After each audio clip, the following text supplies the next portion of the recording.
Halo Lur, saya di sini akan merangkum cerita tentang anime Kaifuku Jujutsu no Yarinaushi. Anime yang bergenre ecchi dan fantasi, di mana anime ini menceritakan tentang pahlawan pemulih, istilah lainnya support lah ya, ingin melakukan pembalasan dendam kepada pahlawan penyihir Blood Ballet yang sudah menyiksanya.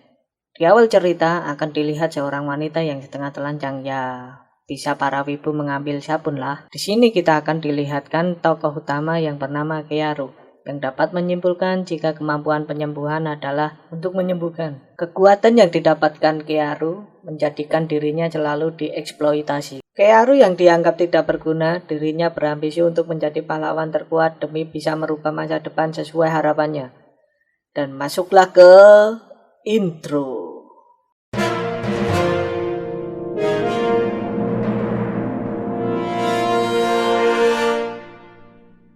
Di sini terlihat Kearu yang kelihatan sedang tidur dan mengalami biasalah mimpi buruk yang dimana membangunkan tidur Kearu sendiri. Setelah bangun, Kearu mempertanyakan mimpi yang sering terulang dan mendengar suara "jadilah lebih kuat" yang membuat dirinya bertanya-tanya kalau di dalam dirinya ada suara yang bisa didengar. Terlihat seorang wanita masuk yang bernama Ana. Ana yang masuk pun mengkhawatirkan Kearu dengan mengusapkan keringat di muka Kearu. Ana pun juga menanyakan tentang mimpi tersebut. Kearu langsung menceritakan jika dirinya bermimpi jadi pahlawan dan bertarung melawan Raja Iblis. Ana yang mendengar cerita Kearu, dengan sedikit senangnya Ana menceritakan di mana saat masih kecil Kearu selalu bilang jika dirinya akan menjadi pahlawan dan menyelamatkan penduduk desa. Kearu yang sebentar lagi ulang tahun dan akan menjadi dewasa seketika Ana menanyakan jika dirinya mau mengambil sekolah apa dan menanyakan apa Kearu akan terpilih jadi pahlawan. Kearu yang menjawab jika dirinya tidak keberatan jika dirinya terpilih dan bisa membayar jasa Ana karena sudah merawat dan membesarkan seperti anaknya sendiri. Mendengar perkataan Kearu, Ana pun seketika senang sekali setelah mendengarkannya. Scan berganti, Kearu yang terlihat memanen apel merasa bahagia ketika hasil panennya yang sangat bagus. Ketika saat mengambil apel, tiba-tiba terdengar suara lagi yang mengatakan memindai penglihatan roh untuk semua ciptaan. Setelah mendengar suara tersebut, Kearu tanpa sadar langsung berjalan menuju hutan. Di sini terlihat Kearu berhenti di tepi danau. Sesampainya di danau, terlihat air berubah dan mengeluarkan cahaya yang bersinar terang. Di dalam bersinarnya keluarlah roh bintang dan menanyakan sebuah permintaan kepada Kearu. Kearu dengan tatapan kosongnya langsung menjawab untuk meminta penglihatan roh yang bisa melihat semuanya. Teringat perjanjian lama dengan leluhur Kearu untuk membalas budi atas kebaikannya, roh bintang pun langsung memberikan kekuatan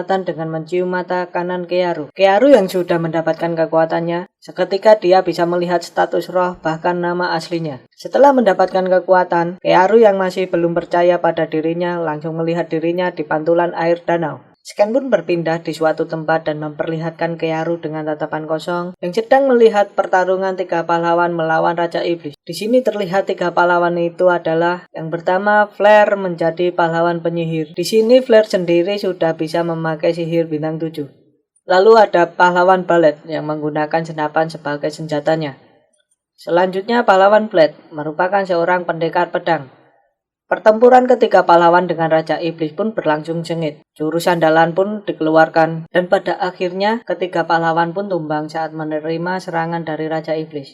Blade yang tumbang pun langsung meminta Kearu untuk menyembuhkan luka ketiga pahlawan itu. Tetapi Kearu yang mengetahui ketiga pahlawan yang tumbang itu pun tidak memperdulikan dan malah tertawa melihat ketiga pahlawan itu tumbang. Ternyata di balik tertawanya Kearu, ada maksud lain di mana dulu di kehidupan sebelumnya Kearu menjadi pahlawan penyembuh. Di sini akan terlihat di mana Kearu disuruh untuk menyembuhkan orang yang terluka. Bahkan bisa menyembuhkan di mana tangan dan kakinya yang tidak ada bisa kembali seperti semula secara instan. Di sisi lain, setelah Kearu menyembuhkan orang yang terluka, dia mendapatkan rasa yang sangat menakutkan dan menyiksa dirinya, sehingga Kearu tidak bisa menahan dengan pikirannya. Kearu yang tak tahan lagi menggunakan kekuatan penyembuh pun mencoba melarikan diri, tak pernah membuahkan hasil. Sehingga Kearu dipenjara dan dibuat menjadi pecandu berat obat atau ramuan. Di sini terlihat Kearu diperlakukan tidak semestinya oleh ketiga pahlawan tersebut. Scan pun berpindah memperlihatkan Kearu berjalan sambil tersenyum serta melihat ketiga pahlawan yang tidak berkutik lagi. Blade yang kaget melihat Kearu yang sudah sadar karena obat-obatan pun sontak menjawab pertanyaan Blade yang dimana Kearu setahun yang lalu dia dapat kemampuan baru yang dimana dirinya kebal akan obat-obatan. Ternyata kesempatan inilah yang ditunggu-tunggu oleh Kearu untuk dapat mengalahkan Raja Iblis dengan tangannya sendiri. Kearu pun langsung menyerang Raja Iblis. Di sisi lain, Blade yang tidak terima pun menyuruh Kearu kembali untuk menyembuhkannya, tetapi Kearu memilih berlari melawan Raja Iblis. Dan endingnya Blade terkena serangan Raja Iblis lagi. Waduh, mesakne cuk. Di sini terlihat kemampuan Kearu untuk bertarung. Dengan lincahnya dia menghindari serangan dari Raja Iblis dengan mudah. Ternyata selain kekuatan penyembuhan, Kearu juga mempunyai kekuatan lain. Kekuatan tersebut didapatkan Kearu dengan dari tindakan dan juga efek samping penyembuhan sehingga Kearu dapat meniru teknik mereka. Di sisi bisa menyembuhkan manusia, Kearu memakai imitation healing yang digunakan untuk meniru teknik orang lain. Improve healing yang digunakan untuk mengubah daging menjadi bentuk apapun. Dan juga deteriorating healing merupakan teknik untuk membunuh. Pertarungan pun terlihat sangat sengit dan terlihat Kearu sering terkena serangan Raja Iblis, tetapi serangan tidak berdampak kepada Kearu karena luka seketika disembuhkannya. Terlihat Kearu memenangkan pertempuran dengan memakai teknik andalan Kearu. Saat terkena serangan Kearu, Raja Iblis yang kalah pun terlihat mengeluarkan air mata sebelum dilenyapkan oleh Kearu. Kearu yang mengalahkan Raja Iblis dan mendapatkan batu filsuf yang melekat pada jantung Raja Iblis. Tanpa sadar, Flare yang sudah sadar dan menepuk tangan serta memuji Kearu, Flare pun langsung meminta batu filsuf kepada Kearu. Tetapi Kearu yang sudah tahu fungsi dari batu filsuf yang dapat digunakan untuk membuat dunia khayalan tak masuk akal menjadi kenyataan itu pun enggan memberikannya kepada Flare. Batu filsuf yang sudah di tangan Kearu pun akan digunakan untuk menyembuhkan dunia yang busuk dan kembali ke masa sebelum bertemu dengan Flare. Batu filsuf pun digunakan oleh Kearu. Scan pun berpindah di mana Kearu masih di tepi danau. Bukannya hilang ingatan, ternyata Kearu bisa mengingat semua kejadian yang dialaminya saat menjadi pahlawan penyembuh di kerajaan. Kearu yang seperti hidup kembali pun akan balas dendam dengan menggunakan mata yang bisa melihat semua ciptaan itu. Scan berpindah Kearu yang sedang menunggu hari ulang tahunnya. Tiba-tiba muncul tanda yang ada pada tangan kanannya, yang menandakan bahwa Kearu terpilih menjadi pahlawan penyembuh seperti di kehidupan sebelumnya. Di sini memperlihatkan Kearu mencari dan memakan tanaman serta jamur beracun untuk menguatkan ketahanannya, sehingga tidak kehilangan kesadaran saat Flare meracuni Kearu kayak seperti kehidupan sebelumnya. Terlihat Flare dan beberapa prajurit mendatangi desa Alban yang merupakan desa Kearu. Dengan manisnya, Flare memperkenalkan diri dan menjelaskan tujuan kedatangannya kepada penduduk desa untuk menemui pahlawan baru. Pandangan Flare pun bertuju kepada Kearu yang berada di kerumunan penduduk. Sontak penduduk pun kaget melihat simbol yang ada pada tangan Kearu. Ana yang mengetahuinya pun langsung mengucapkan selamat dan memeluk Kearu saat mendengar bahwa Kearu menjadi pahlawan. Kearu pun beranjak pergi dengan Flare dan meninggalkan desa.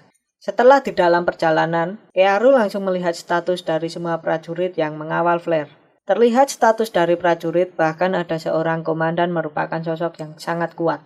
Flare yang mengajak bicara Kearu, terlihat muka polos dari Kearu yang menandakan bahwa aksi balas dendamnya akan dimulai. Sesampainya di kerajaan, Kearu dan Flare serta rombongannya disambut meriah oleh para penduduk. Kearu yang sudah mengetahui bahwa ibu kota kekaisaran yang sangat kotor dalam banyak hal seperti perbudakan, perampasan pun sudah tak asing lagi. Scan berpindah di mana Kearu menghadap kepada sang raja kekaisaran. Saat mengetahui status raja yang sangat kuat, Kearu akan melaksanakan rencananya ketika raja tidak ada. Di saat Kearu melihat sang raja, terlihat foto anak sang raja yang bernama Norn. Norn sendiri merupakan ancaman bagi Kearu. Untungnya Norn sedang pergi belajar di negara lain, sehingga Kearu tidak perlu khawatir lagi. Di sini terlihat status Kearu yang memperlihatkan kepada sang raja bahwa berdasarkan analisis, Kearu merupakan kelas penyembuh.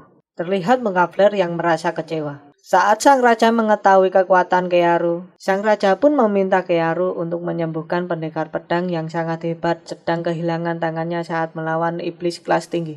Kearu pun menerima permintaan dari sang raja tersebut. Scan berpindah Kearu yang berada di kamarnya dihampiri seorang pelayan. Tanpa menunggu lama, pelayan itu pun langsung membuka baju di depan Kearu. Pelayan tersebut langsung mulai aksinya dengan menyodorkan mulutnya ke mulut Kearu. Dengan tangan mungilnya, batang Kearu langsung dirabanya dan terjadilah sebuah tragedi yang mengenakan. Ternyata di balik bermain kuda-kudaan ada maksud tersendiri. Jika melakukan dengan seorang pahlawan, bisa melampaui potensi dan bisa menjadi lebih kuat. Di sisi Kearu mendapatkan kenikmatan yang enak sekali, Kearu juga mencuri pengalaman dari pelayan itu dengan penyembuh predator. Mulai dari situlah, Kearu sering merasakan kenikmatan bersama pelayan secara bergilir dan mengambil pengalaman para pelayan sebanyak yang diinginkan Kearu. Kearu yang menikmati para pelayan setiap malamnya, dia juga mendapatkan banyak pengetahuan.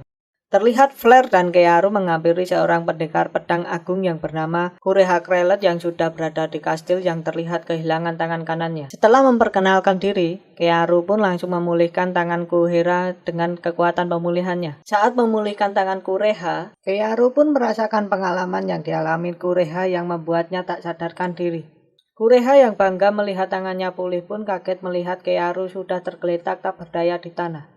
Saat Kureha ingin menolong Kearu, ketika langsung dihentikan oleh Flare serta menyuruh untuk menunjukkan tangan kepada sang raja dan yang lainnya. Sebelum Kureha pergi, dia berterima kasih kepada Kearu dan akan membalas kebaikannya. Flare yang tidak menyukai kekuatan Kearu pun berasumsi bahwa Kearu tidak bisa menggunakan penyembuhan dengan baik yang merupakan satu-satunya kegunaannya. Disinilah terlihat Flare menyuruh pengawalnya untuk memanfaatkan Kearu dengan maksimal dengan memberikan obat-obatan atau dicuci otaknya agar bisa menyembuhkan saat peperangan. Kearu yang sudah tidak kaget lagi akan dicampakkan oleh Flare yang baru menyembuhkan sekali. Kearu yang melihat Flare yang mempunyai sifat tanpa ragu dan tidak ada belas kasih, merasa dirinya bisa melakukan balas dendam. Dan film pun selesai. Pembalasan dendam Kearu pun terus berlanjut dan jangan lupa saksikan episode selanjutnya ya guys. Sampai jumpa di episode selanjutnya.